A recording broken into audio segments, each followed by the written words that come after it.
What's going on, guys? So today I'm going to do a little tutorial on my Mac Mini M4 Pro, but I'm going to use my DaVinci Resolve Blackmagic micro color panel for basically the first time again with the desktop and kind of give you the initial experience and what I'm feeling. Right now it's sitting over there. It just seems like it takes up space that I need on my table. I really like using my Wacom Intuos Pro Medium. So I use this all the time. Just like Darren, the other colorist, said, I'll always use my stylus, my pen. So this is kind of a mandatory thing for me, and I've been doing this for 25 years. So it's hard to say goodbye to this on my table, and I don't want it to be kind of off to the side. So I'm trying to figure this out and make sense of where the micro color panel can come into play. But right now, if I was to do this, I would most likely have to take this guy, push this guy up ahead, bring the keyboard back over here, and then go and grab my micro color panel.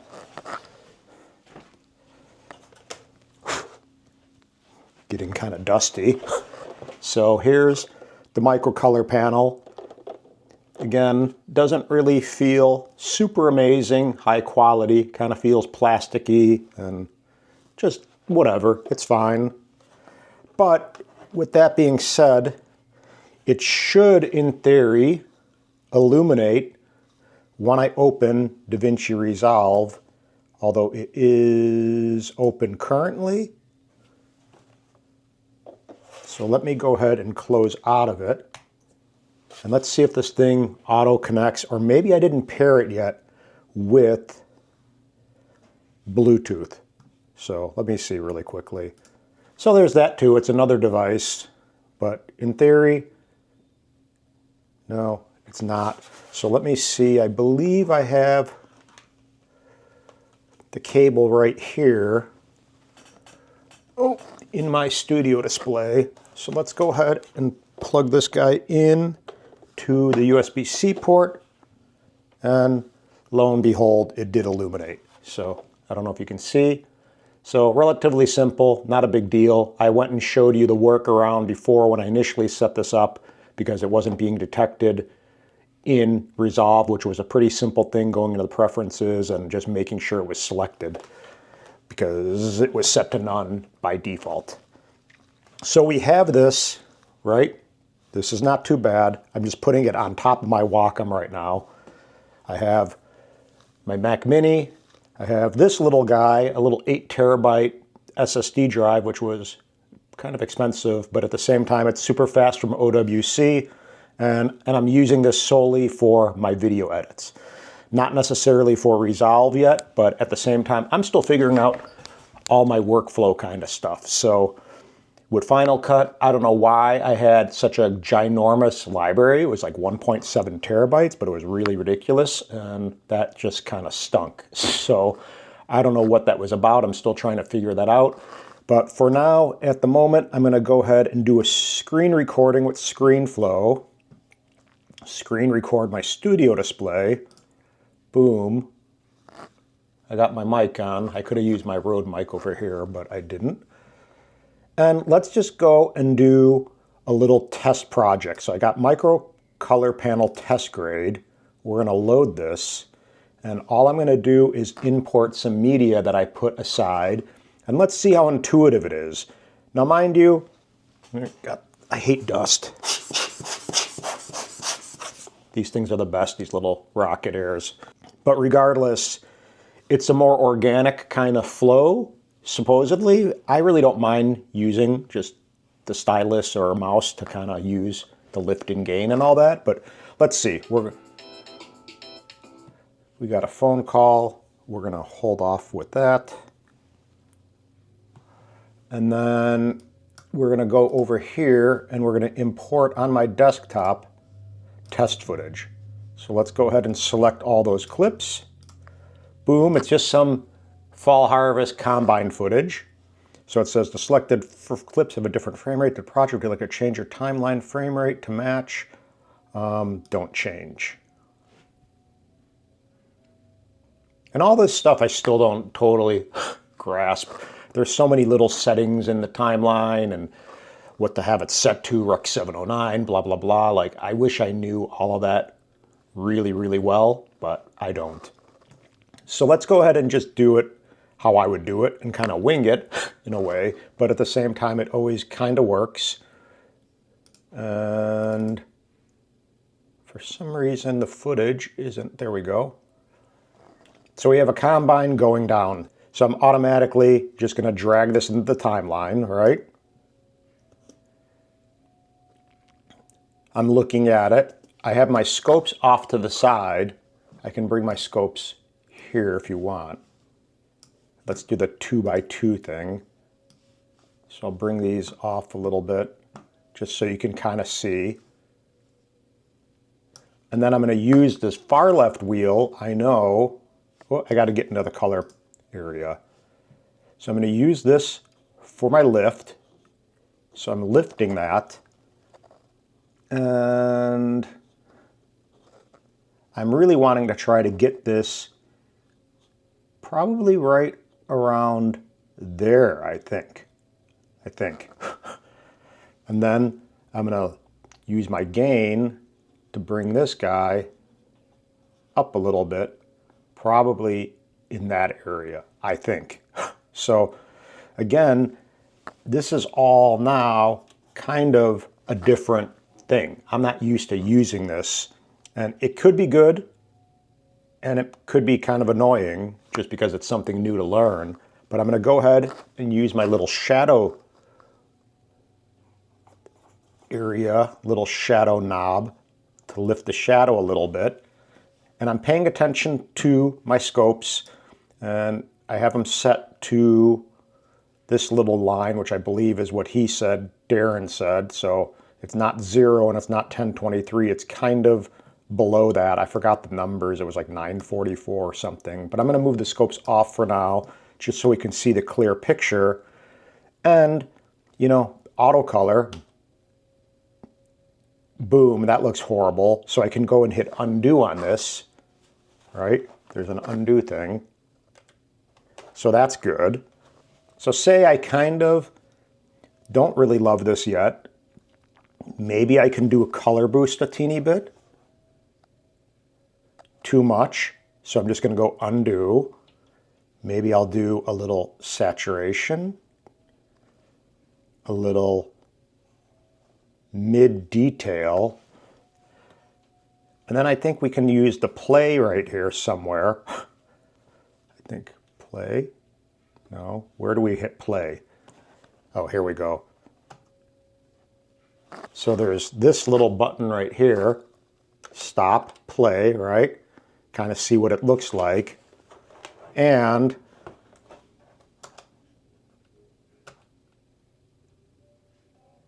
maybe I think we can add, so we can change the color with these wheels.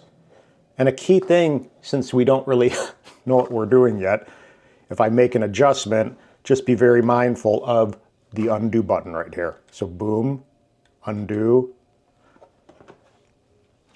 What else is there? Undo, undo. But let's say this is kind of where we want to go. So I can go and bring, what I should have done is go back to my cut area. And what I'm going to do is grab all the rest of the clips. Boom, boom, boom, boom. And I'm going to drag these onto the timeline. So now, with this guy, I can go next clip, next clip, next clip, next clip, next clip, next clip. And just cycles all the way down the timeline. So say I have this guy. I don't even know how to scrub back over there. So I feel like my mouse is still needed right now. That looks kind of lame. Looks too bright to me. And let's try to dial this in. So I would imagine highlight can come down. Oh, I'm not in the color panel. See, so this is definitely confusing and almost something I'm not sure I want to really get into so much yet. I don't know. Maybe I just feel like there's so much to do already. Why do I want to learn something entirely new? Maybe it will increase my workflow, but I'm not working on major films. I'm not color grading for a living. So this can be helpful and kind of cool, but right now I'm not there yet. Day one, obviously, or day 5 after having this one last time before with my iPad Pro. But let's go ahead and do, just looking at this, I'm going to take the saturation down a little bit. I don't even know how to get, I forgot, like the red. No. Well, say we want to keep this. I'm going to go ahead and copy this. Next clip, paste. Next clip, paste. Next clip, paste. Don't really like that, so I'm going to undo it. So this one maybe I'll try to do on my own. Bring the gain down. Or bring the lift down, gain up a little. Maybe add a little color boost, a little lightening the shadows, a little mid detail. Play it. It's going to be slow. Let me see.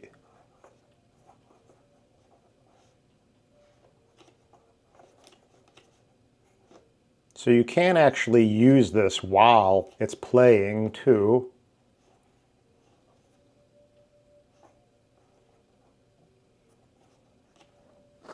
I don't know. I'm not sure if I'm going to really want to keep this, but for now, the cool part is that you can kind of go next clip. Say I go paste. That effect definitely isn't working for this one, so I'm going to undo. So right now, say I want to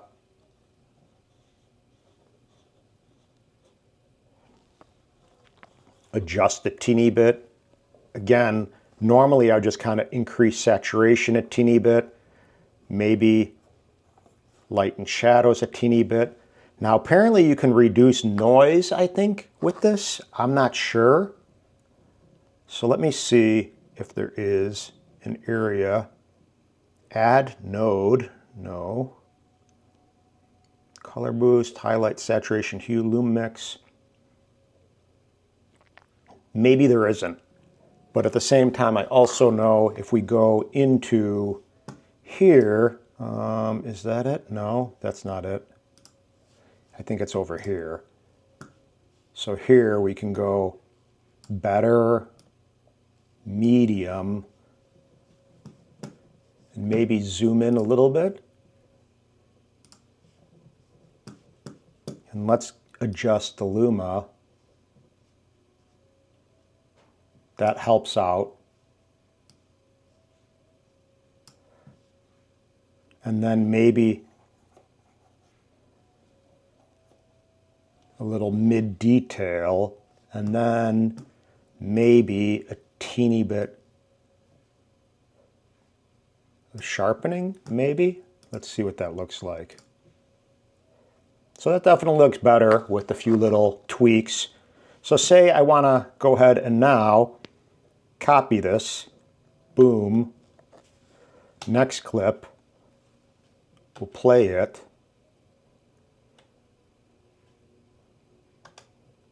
and paste.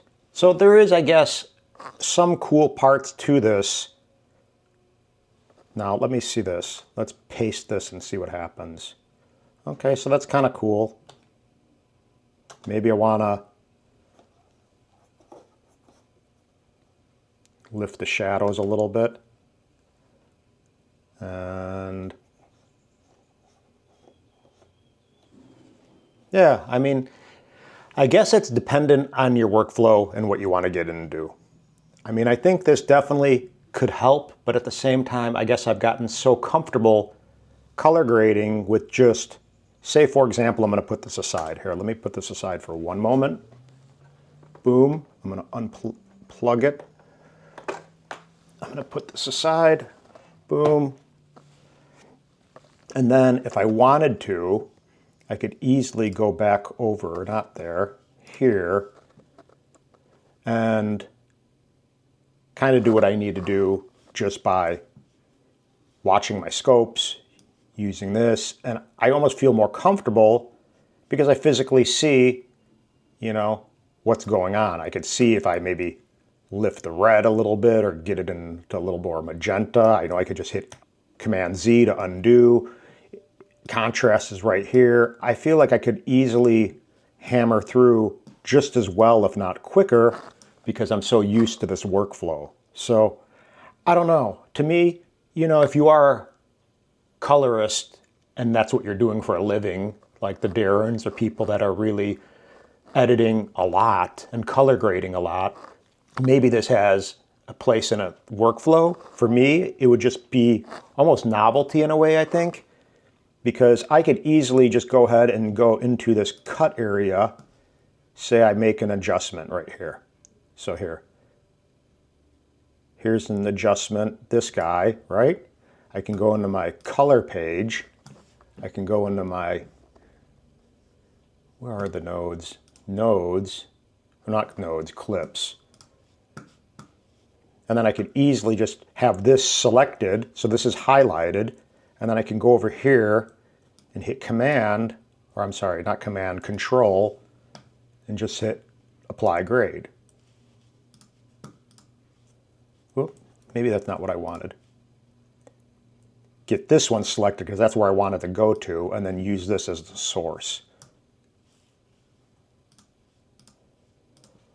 So, you know, it's kind of one of those things, and I could do all of this the same way with the software itself and not having to rely on the micro color panel. So that's just a little intro to this, and it's up to you apparently whether you want this on your desk, you want this in your life, and you feel like you would rather have all of these things to kind of know and fuss with, or you just do it in the software, which can easily be done, and probably that's what I feel most comfortable with. So let me know in the comments below what you like, what you prefer, if you dig these micro color panels or the color panels for color grading. The one downside is I use Final Cut Pro still on occasion because I got a lot of plugins and stuff with Final Cut, and I actually do enjoy using Final Cut. It almost is a little bit simpler in my opinion to use, but that cannot be used for Final Cut Pro. So it's only for DaVinci Resolve, and I believe you can use it in the regular version. I got the studio version, but regardless, let me know, subscribe, and aloha for now. Bye.